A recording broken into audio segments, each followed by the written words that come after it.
Good to be 3-0. Proud of our guys. Defensively, 2 halves. I mean, what a great second half. Held them to like 30 yards, and I think they stopped them every time they were on the field. Second half shutout, 2 great interceptions, and loved Isaiah Shirley's play. Such a key play at a key moment in the game. Second straight game without a turnover on offense, taking care of the ball, being physical. The run game was great. The guys caught the football for the most part. We had some penalties that we need to clean up that kept us from scoring again, which is disappointing. Yeah, what a terrible start, the kickoff return for a touchdown. And the thing you love is just we're tested, We've been down a couple times. These guys know how to fight back. They believe. They don't flinch. There's no division. Coaches made good adjustments 2 weeks in a row now. Pretty exciting to go on the road, get your first win, and to play the way we did in that second half. Questions? You mentioned adjustments. What was the biggest adjustment defense made to really shut them down in the second half? They just settled in and started beating blocks. There's a lot of good tackles. Didn't let anyone behind them. Got pressure on the quarterback. Execution, You've had back-to-back double-digit comebacks. What's the secret sauce to that? There's a lot. There's a lot that goes into that. It's the whole off season. It's how hard these guys worked, how much chaos we put them in. We tested them. I told them when they got back it was going to be the hardest thing they've been through, and it's going to make them the closest team they can be if they fight through it all, and they did. Strength coaches did a great job. Our coaching staff spent a lot of time with these guys. And I think our training camp was built a certain way where they got to know each other. And that's hard, you have 41 new players, and I think that's one of these things in college football. You got to see the guys play to figure out who you are a little bit. But we knew we needed to come together, and that was the thing last year's team didn't do. So it was a major part of what I wanted in the offseason was to create that chemistry on the team. Now, winning helps, and getting guys out there making plays helps build belief. And, I think playing the schedule that we've played has helped us. We've been tested, that team hadn't. And so it definitely put us in a better position in week 3 by playing the 2 teams that we did. Dave, you've had so many wars in the stadium, and you know the history well. How much more satisfying does it make it to walk off a winner? Hey, look, man, I love winning. To quote Dave Doeren, it's like better than losing, right? It's a great feeling, man. That's what we do this for. We don't go in there to lose games. It's all about winning. And you don't spend the time you do away from your families as coaches to almost do things, right?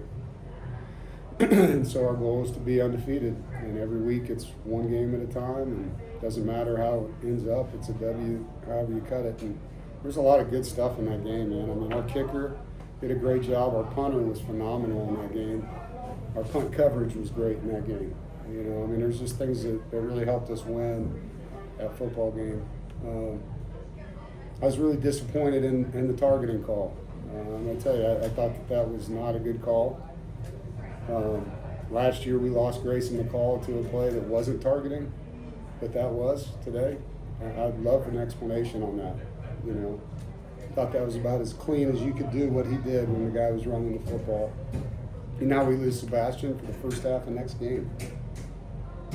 I got to stick up for my guys. That doesn't make sense to me. But I'm so proud of this football team and these players, these coaches. And also our fans that came, there was just as much red as they had in their color over there. So thank you for traveling the way you did today.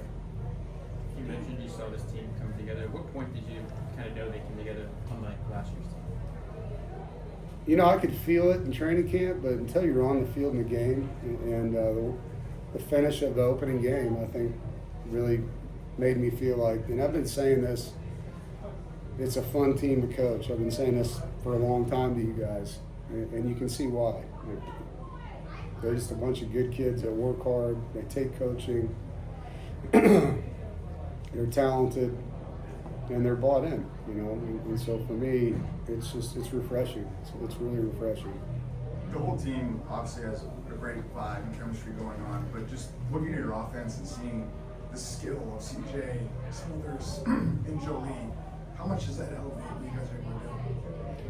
Yeah, there's a lot of weapons over there, you know. Wesley, Noah, Terrell, Keenan are also weapons, you know, and Teddy showed he could make plays in game one. So when you have a good quarterback, it's nice to have different pieces that he can look at. I mean, you can't just spend coverage to Jolie or cloud up a guy and take him out of the game, right? Like, there's multiple guys that can hurt you. And then Duke Scott out of the backfield, too, showed he can catch and run, and had a violent run on the sideline, knocked two of their guys down. And so there's a lot of good things going on skill-wise on that side of the football. And I think what gets lost in this is the blocking of Cody Hardy, too, you know. I mean, that kid doesn't get to catch the ball a lot, if at all.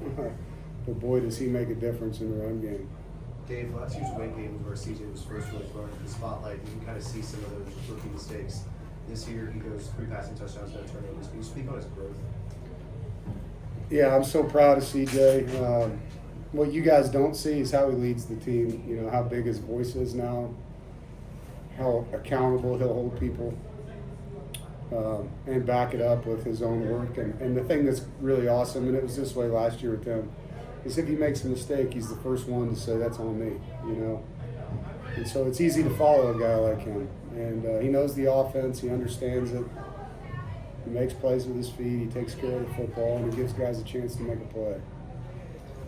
Hey, we talked to Caden, and he referenced last week being a pillar, you know, at halftime, them saying we've been in this position before. How much is that going to help going forward in that experience, and how good was it for you knowing that the coaches and the players would be able to manage this?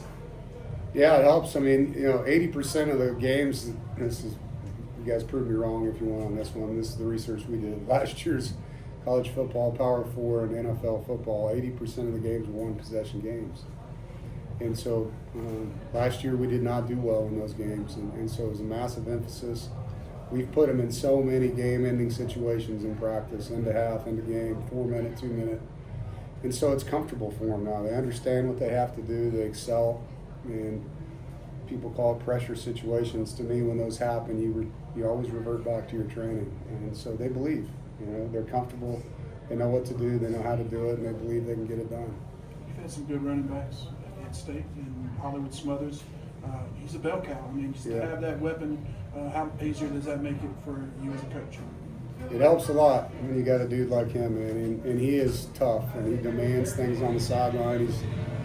I congratulated him on, you know, his career best day in rushing, and he's like, I don't care about that. We won. Like, that's what he said. Like, so it's just to have a guy like that that's about the team.